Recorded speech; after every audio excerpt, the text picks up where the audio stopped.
My name is Adriana Ojeda, and I am one of the co-founders of Arts Furry Friends, our animal shelter. And this right here is Artemis Loki Sage Ojeda.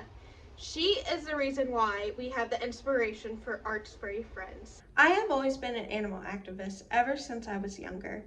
I lived with 19 cats and one dog who is still very much alive to this day.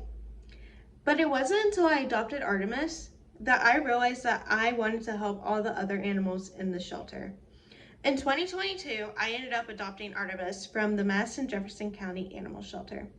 She was only about 3 weeks old on February 14th of 2022. We instantly made a bond that first day. However, I wasn't able to take her home until 3 weeks later because she ended up getting hit by a semi and had parvo.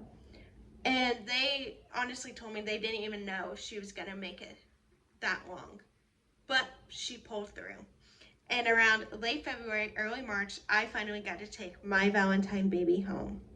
Within that first night home, she ended up detecting one of my seizures. She was only 6 weeks old and had no prior service dog training. And she is still my service dog to this day. In late April, I had a really bad seizure that Artemis detected, so I was rushed to the hospital and I was in a coma for 3 days, and Artie stayed by my side that whole entire time. She would alert the nurses and doctors anytime I had a seizure. And that's what I find so cool about animals, is that they automatically know. And that's why Arts Furry Friends is really here to give those dogs and cats a second chance at life.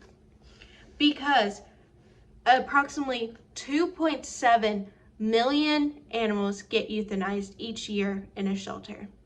That is about 1.6 million dogs and 1.1 million cats getting euthanized due to overcrowding in shelters. You are limiting the chances of that dog or cat being amazing and helping another person. Artemis didn't have prior service dog training. She is self-trained by me. And that's another goal of Arts Furry Friends, is not only do we not believe in euthanization, but we also believe in getting those candidate dogs ready to be a service dog. And it will not cost $25,000 to do it. It will all just cost in your adoption fee. And that's why I think it's super important to help with local shelters and to remember to adopt, don't shop.